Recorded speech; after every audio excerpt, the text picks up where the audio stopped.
Boa noite, na paz sincera de Jesus. Eu sou o pastor Jaime, pastor da primeira igreja presbiteriana renovada de Campo Grande, Mato Grosso do Sul. Você que está aí na sua casa, no seu local de trabalho, ouvindo mais essa live, que você se sinta abraçado por mim nesse momento. Nós estamos passando por um período difícil, um período de calamidade que assola toda a humanidade, mas nós estamos firmados na palavra do Senhor. A palavra do Senhor nos diz em Apocalipse, versículo 3, capítulo 10, que assim como nós guardamos a palavra de paciência do Senhor, Ele nos guardará de toda a tribulação, de toda a assolação, de toda a angústia que há de vir sobre o mundo e sobre aqueles que nele habitam. E a palavra de paciência do Senhor para nós nessa noite está no capítulo 15 do livro de João, e nós vamos ler. Se você quiser acompanhar comigo, se você estiver com a sua Bíblia aí aberta, você pode então acompanhar comigo a leitura desta palavra. Jesus disse: Eu sou a videira verdadeira e o meu Pai é o agricultor. Todo ramo que estando em mim não der fruto, Ele corta, e todo o que dá fruto limpa, para que produza mais fruto ainda. Vós já estáis limpo pela palavra que vos tenho falado. Permanecei em mim e eu permanecerei em vós. Como não pode o ramo produzir fruto de si mesmo, se não permanecer na videira, assim nem vós o podeis dar, se não permanecerdes em mim. Eu sou a videira, vós os ramos. Quem permanece em mim e eu nele, esse dá muito fruto, porque sem mim nada podeis fazer. Meus queridos, esta narrativa, esta palavra, ela compreende todo o período da Igreja Apostólica de Pentecoste, ou todas as 7 eras da Igreja.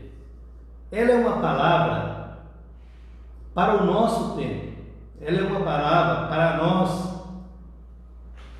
que estamos vivendo a última era da Igreja. Nós compreendemos que nós estamos no final dos tempos e que nós somos a geração do arrebatamento, que nós somos a Igreja de Laodiceia. E essa palavra fala muito conosco também, essa narrativa de Jesus. Mas, meus irmãos, às vezes nós temos que analisar o que Jesus estava querendo dizer aqui. Jesus estava querendo dizer entre linhas, nesse texto da palavra de Deus que nós lemos nessa noite. Jesus quer nos levar a entender qual é a função do Pai, qual é a função do Filho e qual é a função da igreja. Meus irmãos, nós temos que termos uma visão do contexto que nós estamos envolvidos. Nós sabemos que no mundo nós temos que ter uma visão do cosmos, ou uma visão do mundo, e na igreja do Senhor também não é diferente. Nós temos que ter visão daquilo que nós estamos fazendo. Eu aprendi ainda bem cedo uma coisa que nos ajuda muito a refletir isso que nós estamos dizendo nessa noite. Quando nós atravessamos um rio, nós chegamos do outro lado da margem. Mas quando nós atravessamos um oceano, nós chegamos do outro lado do mundo. Meus irmãos, é esta visão que Jesus quer que a sua igreja entenda. Nós temos que olharmos para todas as direções. Nós temos, meus irmãos, que termos visão na palavra do Senhor. Nós temos que termos revelação da palavra. Nós temos que ter ação. Nós temos que ter inspiração. Mas, meus irmãos, só a inspiração,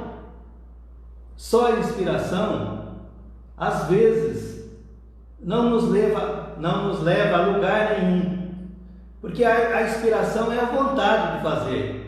Às vezes nós temos muita vontade, mas nós não temos ação. Então, nós não podemos ter só a inspiração. Nós temos que termos também a transpiração.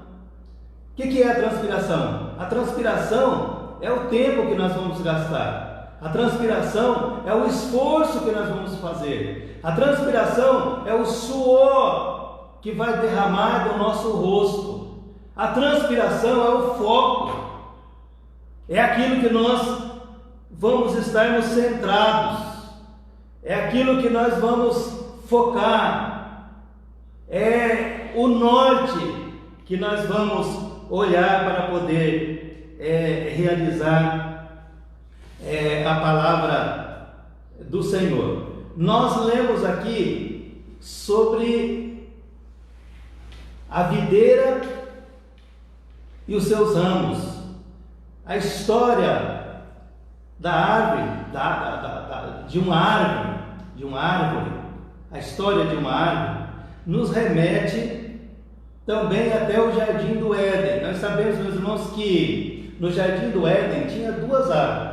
Tinha a árvore da vida e a árvore do conhecimento do bem e do mal. A árvore que produzia bons frutos e a árvore que produzia maus frutos, que era o fruto da morte, né? Que nos levava à morte. Mas é interessante, meus irmãos, que por meio desta metáfora extensa da videira e dos ramos, Jesus, ele usa a imagem da vida agrícola desse tempo para nos falar a respeito de produção de uva, a respeito da produção e da reprodução na nossa vida. E Jesus diz assim: olha, eu sou a árvore verdadeira. Se ele é a árvore verdadeira, então não existe a árvore falsa, né? Mas Jesus, ele se identifica aqui especificamente sobre a árvore verdadeira. E ele diz assim: olha, eu sou a árvore verdadeira. Aquele que está em mim dá muito fruto. Nós somos os ramos. Nós temos que entender, meus irmãos, como eu disse no começo, que Deus é o agricultor. O agricultor, o que o agricultor faz? O agricultor prepara a terra, o agricultor lavra a terra, e o agricultor fica esperando a chuva para jogar a semente na terra. Deus plantou uma semente aqui nesta terra, aqui nesse mundo, que é o seu filho. E é por isso que Jesus disse aqui: olha, eu sou a árvore, vocês são os ramos. Aquele que não estiver em mim não vai produzir fruto, não vai dar fruto. E, meus irmãos, nós sabemos que uma árvore, uma videira, ela produz dois tipos de ramos. Ela produz um ramo que pode produzir frutos. Ela produz ramos também que pode não produzir frutos, né? Esses ramos podem não produzir frutos, mas nós entendemos nessa palavra desta noite que nós somos chamados para produzir frutos. Os irmãos imaginam só uma pessoa infrutífera, uma pessoa que não produz fruto, uma pessoa, meus irmãos, que passa despercebido nesse mundo sem produzir fruto. Quando nós olhamos também para essa palavra, a palavra da videira, comumente também a videira era usada como uma figura de Israel, como uma figura da nação de Israel. Meus irmãos, Israel, como nós também, eles foram chamados para dar fruto, para produzir fruto.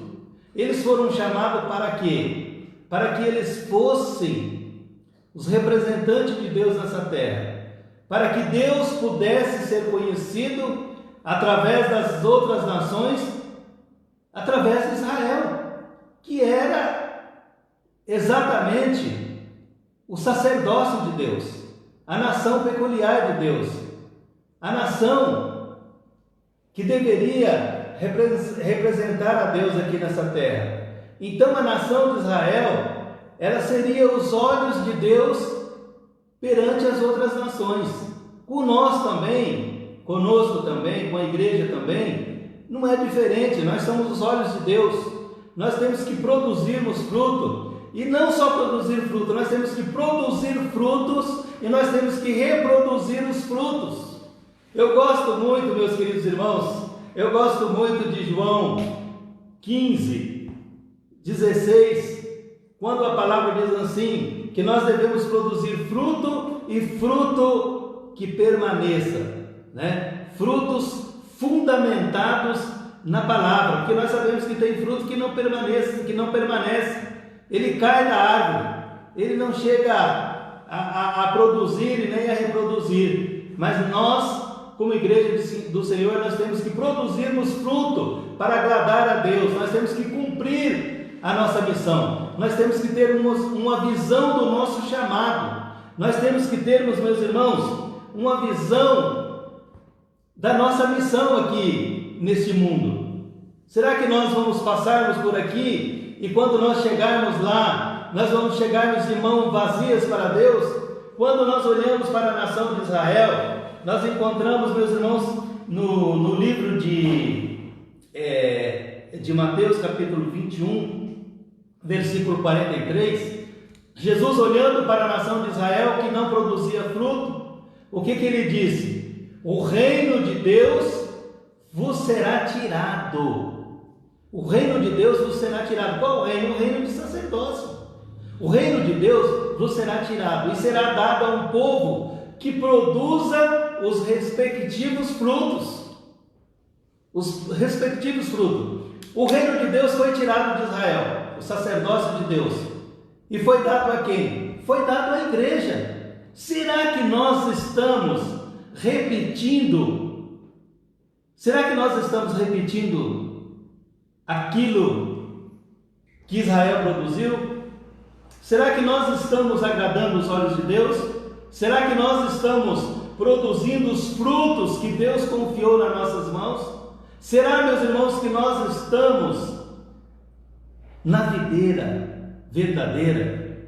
Será que nós estamos em Cristo Jesus? Porque Jesus disse que aquele que estivesse nele ia produzir frutos. Cadê os nossos frutos? Cadê o nosso cesto de frutos para entregarmos para Deus? Israel não produziu os frutos, então o reino de Deus lhe seriam tirados. Meus irmãos, quem produz fruto? Quem produz fruto são os crentes genuínos. São os crentes genuínos. Aquele que tem a visão, aquele que entendeu a visão, aquele que entendeu a função do Pai como agricultor, que lavra a terra, que prepara a terra e que deixa a terra preparada para nós trabalharmos. Nós estamos com a semente na mão. Pastor, qual é a semente? É a palavra de Deus. É só nós jogarmos agora, meus irmãos, essa palavra numa terra muito fértil, que é o coração do homem.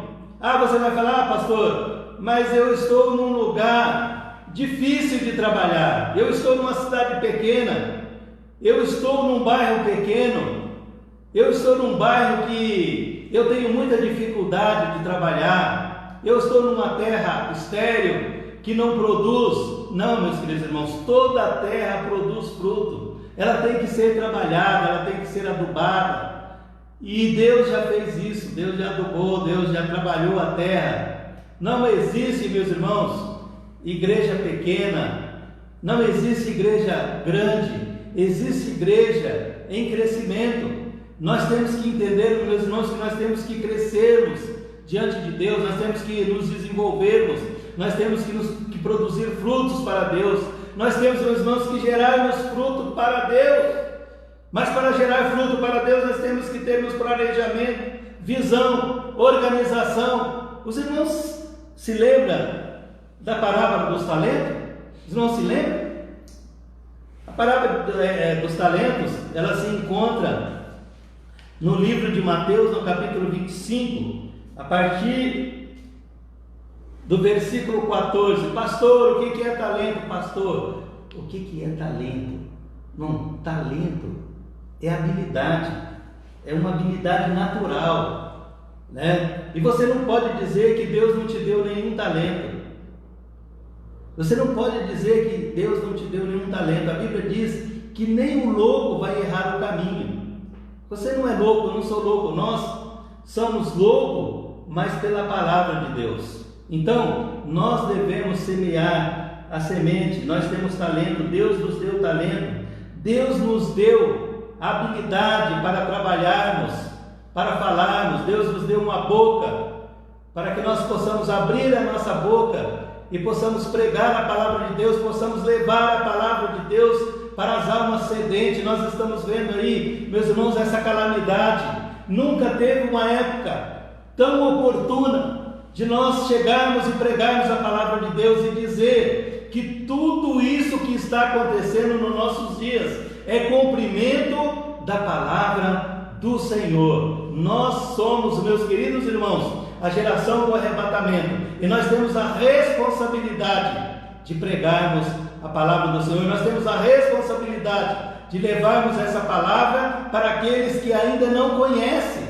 Se nós estamos aqui hoje, se eu estou aqui pregando essa palavra, é porque lá atrás alguém me levou a palavra, alguém pregou para mim, alguém abriu meus olhos do caminho errado, da vida errônea que eu levava, e eu aceitei a palavra. É por isso que eu estou aqui. Meus irmãos, quantos talentos há aí fora? Quantos talentos há aí fora que precisam ser alcançados para também pregar a palavra de Deus? Quando eu olho, meus irmãos, para a parábola dos talentos, eu posso ver aqui uma grande tragédia, uma grande oportunidade desperdiçada pelo povo de Israel. Israel foi chamado para levar esta palavra para as demais nações que não conheciam Deus, e foi uma tragédia. Eles desperdiçaram esta grande oportunidade de ser um povo único, um povo peculiar, um povo diferente, um povo escolhido por Deus, um povo santo, um povo de boas obras. Eles perderam, desperdiçaram esta oportunidade. E, meus irmãos, tem três coisas que realmente não voltam atrás: é a palavra falada, a flecha lançada e a oportunidade perdida.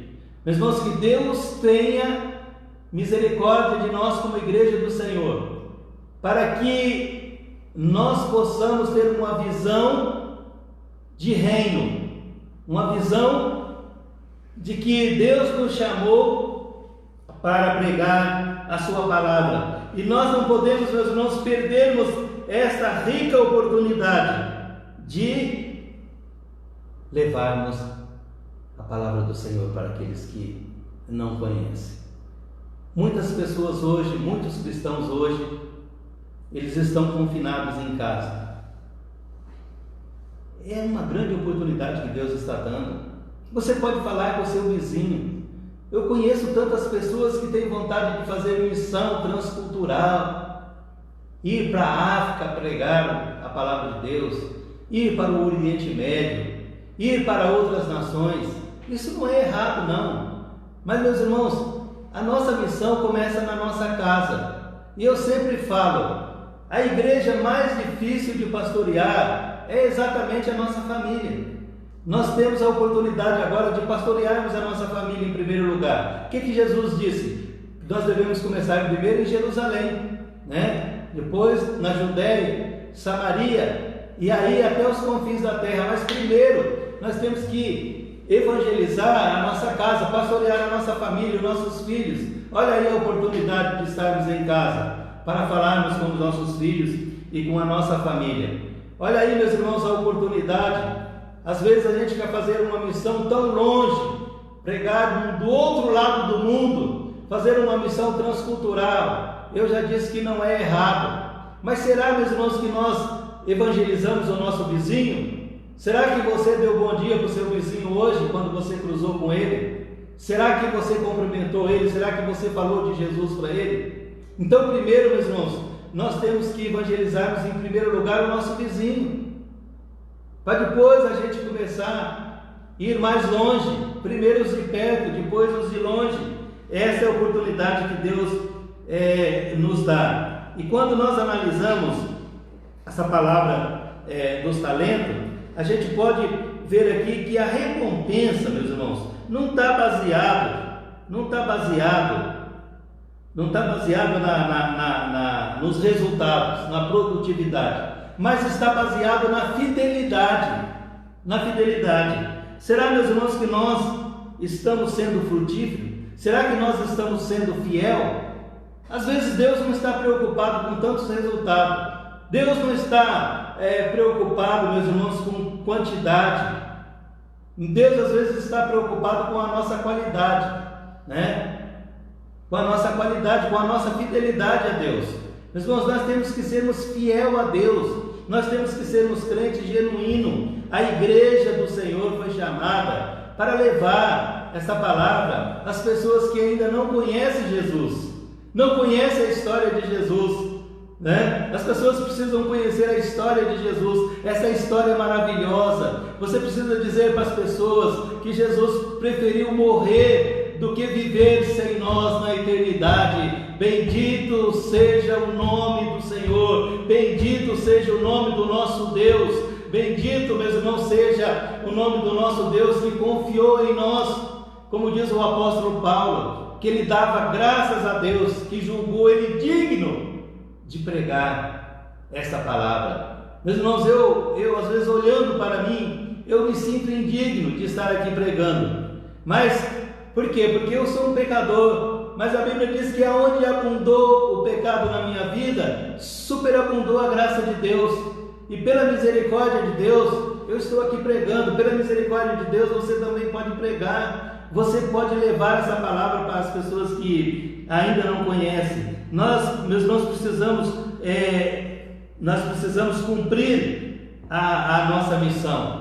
Nós temos